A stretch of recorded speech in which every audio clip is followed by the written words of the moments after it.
Mambo vipi hasla mwenzangu, bila shaka umekuwa ukinifuatilia mara kwa mara katika kipengele cha simulizi pamoja na content mbalimbali ambazo nimekuwa nikikuletea.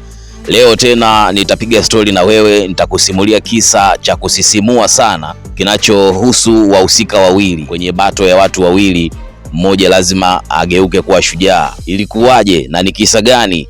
Basi kaa nami nifuatilie mwanzo mpaka mwisho wa kisa hiki ama kisanga hiki. Nitakuletea chote bila shida yoyote, bila mbambamba. Nikuombe kama hujasubscribe channel hii, fanya hivyo sasa ili tuende sawa. Msimulizi wako ni mimi Lungu TZ kama kawaida.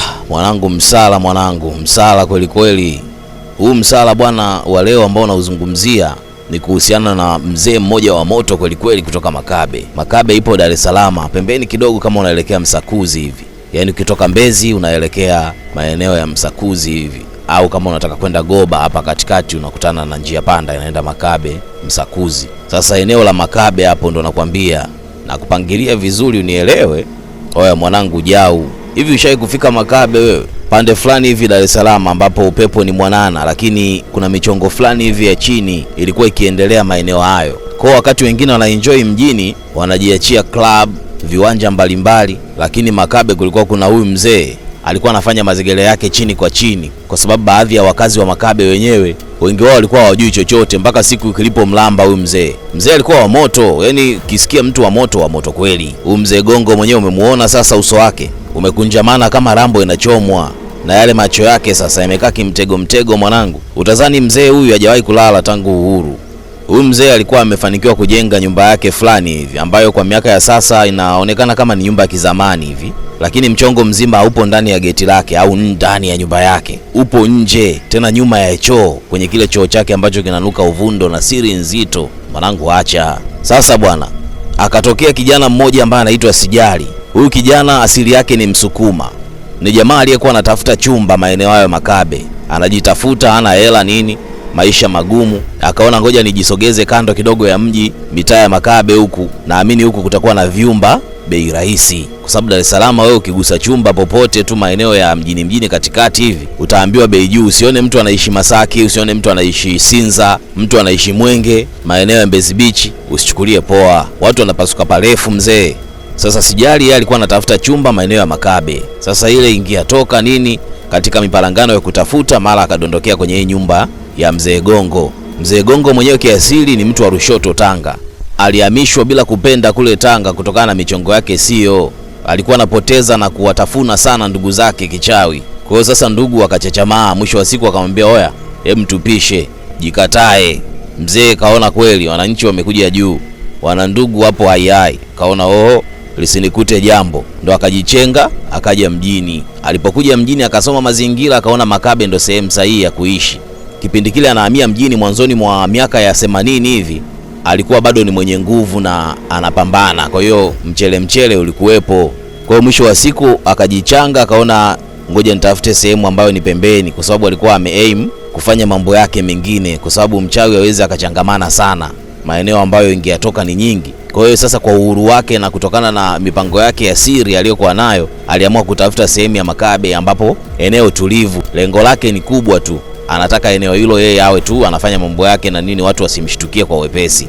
Unaona bwana? Sasa hii nilikuwa nakupa intro kidogo kuhusu mzee na intro kidogo kuhusu mpangaji wake mpya ambaye sasa ametafuta chumba, amedondokea kwenye nyumba ya huyu mzee. Huyu mpangaji anaitwa Sijali. Oya, huyo Sijali sio mshikaji wa kawaida. Yeye kuna namna fulani hivi anasoma rada za hatari. Yaani ana uwezo wa kusoma michezo michafu hata hiyo imefichwa wapi. Sasa usiku wake wa kwanza tu rada zikamwambia mzee, hapa kuna harufu ya damu. Kwenye ndoto akaona watu wamechukuliwa msukule mwanangu.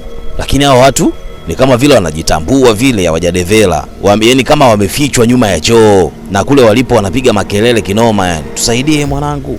Yaani kupitia ile ndoto ni kama na wao walimuona, wakawa kuna namna fulani wanamsanua Sijali, tusaidie kaka. Sijali akaishtuka kutoka ndotoni pale mwanangu, jasho likamtiririka kama anakimbizwa na defender. Oya mwanangu acha, kila mtu anaota ndoto, lakini kuna ndoto fulani zikija za kutisha unaweza ukashtuka hivi mzima unajiona kama vile ndo umetoka kukimbizwa hivi na viumbe hatari nini. Ndio kilichomkuta mwamba. Akapata muda wa kutafakari, lakini mwisho wa siku akaona sio kesi, akaachana na hayo mambo, akaamua kupotezea. Sasa mwanetu Sijali kuna siku moja akiwa ametulia zake magetoni kwake, akawa anapata hisia fulani hivi kwamba chooni, yani kule nyuma ya choo kama kuna kitu. Yani anahisi kabisa kwamba sio salama yani. Nishakwambia, nishakupangilia kwamba mwamba ni kama kuna maono fulani hivi anayapata.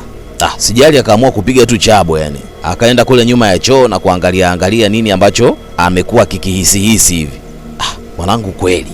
Kufika pale nyuma ya choo, akakaza macho pale, akawa kama haoni kitu, lakini kama kuna vitu fulani vya kuhisi tu yani, anahisi kama mwili unasisimka kwa mbali. Akawa anajiambia hapa sio bure. Akawa concentrate. Sasa unajua kuna namna unaweza ukatazama vitu ukaconcentrate sana, ukajikuta kuna kitu umekiona ambacho kilikuwa hauwezi kukiona kwa kawaida. Sasa ukizingatia yeye pia na uwezo huo mkubwa, akafanya hivyo. Akaangalia. Sasa mwanangu alichokiona kilimkata maini. Aliona kuna uwazi fulani hivi wa kishirikina ambao kwa mtu wa kawaida huwezi ukaona. Ndani ya huo uwazi watu wamejaa nyomi mle ndani, wamepigwa pingu fulani hivi za kichawi, wanateseka kinoma mle ndani. Sasa Sijali alipojaribu kusogea, ghafla akaona kivuli kirefu kinamfunika hivi. Yaani kivuli kama cha tawi fulani la mti hivi. Yule anageuka hivi, anakutana na Mzee Gongo amekunja sura balaa. Mkononi Mzee Gongo amebeba bonge moja la fimbo mwanangu. Fimbo inafuka moshi namna hii. Mzee Gongo akamkodolea mimacho kama kawaida, mimacho nyanya. Akamwambia, wewe kijana, umefuata nini huku? Leo ndio siku yako ya mwisho na kumaliza. Mzee Gongo akajipanga ili aweze kumteketeza, yani kumshambulia kichawi Sijali, kwa sababu hiyo ndio michezo yake. Sasa moja kwa moja Yes, alizani Sijali ni mtu wa mchezo. Akainua fimbo yake ili ampige shoti kwanza Sijali. Lakini Sijali na yeye kuna hali fulani ilitoka ndani ya mwili wake, yani kama moto wa asili, nuru fulani hivi ya rangi ya blue ikapasuka kutoka kifuani kwake mwanangu. Ile nuru ikapiga kile choo pale. Oya, ile nuru ikampiga mpaka Mzee Gongo mwenyewe chini. Mzee Gongo akasema, mbona kama sio kawaida hivi? Akajaribu kutaka kuinuka pale, akapigwa bonge la radi. Dakika mbili mbele, ule uwazi uliokopo pale si ukafunguka mwanangu. Watu wakaanza kuchomoka mle ndani, yani kutoka kwenye lile eneo ambalo walihifadhiwa. Wakati huo Mzee Gongo anapiga kelele, yani ile yani amekamatika mzee. Anasikia maumivu makali kwa sababu amepigwa radi, amepigwa shoti, yani anaona mwili kama sio wake tena. Bwana we, mara Mzee Gongo akaanza kuyeyuka kama barafu kwenye jua la saa 6 mchana. Akatoweka mwanangu. Yani akasambaratika kabisa pale na kubaki majivu matupu. Oya, sio poa. Huyo kijana Sijali wewe msikie tu. Kijana wa Kisukuma huyo. Mwanangu ilikuwa gumzo balaa. Kwa hiyo story mwanangu Makabe nzima lilikuwa limetawala swala la Mzee Gongo. Watu wengine wakisema ndo maana mzee pale kwake palikuwa pazito sana, ukikatiza hivi unasikia kama hali isiyo ya kawaida. Basi soga za hapa na pale watu wakaendelea nazo. Wakati huo Mzee Gongo amesambaratika kawa majivu tu. Aliyeibuka shujaa ni Sijali mwanangu. Makabe nzima ikampigia saruti. Unajua watu wamenaswa kwenye shimo lile kwa muda mrefu, yani wamekaa pale na ilikuwa historia zao zinaenda kufutika kabisa, lakini kaibuka mwamba kutoka Usukumani Sijali amekuja kuwatoa kwenye shimo lile la mauti. Mzee Gongo alikuwa amewapoteza kwenye ulimwengu huu ambao tunauona, akawaficha kwenye ulimwengu wake. Huku uraiani watu walikuwa wanajua jamaa zao wamekufa kwa sababu walipotezwa tu katika mazingira fulani ya kutatanisha. Kwa hiyo bwana, issue ya Mzee Gongo ikabaki kuwa historia na ile nyumba ikabaki na amani tena na ikawa chini ya Sijali. Na hivyo ndivyo Sijali alipokuwa anaendelea kupiga dili la uokoaji pale Makabe. Watu wakihisi kuna mchongo fulani wa kishirikina wanamuita Sijali, alikuwa anaenda anamaliza. Kwa hiyo mwanetu Sijali akageuka kuwa mkombozi. Lakini taarifa mbaya kwa watu wa Makabe ni kwamba Sijali mwaka jana aliondoka zake, akaamua kuhama kabisa jijini Dar es Salaam, akarudi kwao Usukumani. Shujaa akarejea kwao, si unajua jasiri haachi asili. Basi ndivyo ilivyokuwa mwanangu. Kwa hiyo tunaweza tukaona hakuna faida yoyote ya kufanya mambo hayo, hakuna faida yoyote ya kuwa mchawi, kwa sababu mwisho wa siku, mwisho wa mchawi ndio huo. Mwisho wa mchawi hujawahi kuwa mzuri. Leo nimekuletea hichi kisa kwa sababu hiyo tu.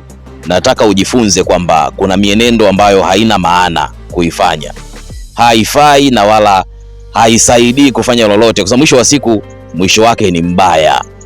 Hicho ndicho kilichomkuta Mzee Gongo. Amepotea kama upepo, ameyeyuka kwa sababu ya mambo ambayo mwenyewe aliyafanya. Hakuna faida yoyote ya kuwa mchawi kwenye dunia hii. Muelekee Mungu wako siku zote, mkubali Mungu wako siku zote. kuwa wewe, usijibebeshe mizigo mingi, kwa sababu mwisho wako upo. Sasa inategemea utakuwa mwisho mzuri au mbaya, inategemea na mienendo yako na matendo yako ya sasa. Kwa hiyo mwanangu, mimi nimekuletea hii story, sanuka. Kama kuna njia mbaya ambazo unazipita, acha. Huko kujiamini kwako kutokana na uchawi unaofanya kuna mwisho wake, si ndio mwanangu? Mimi nimekusanua tu, hiyo ndo kazi yangu siku zote. Naitwa Lungu TZ. Asante sana kwa wewe ambaye unanifuatilia na kukubali sana mwanangu.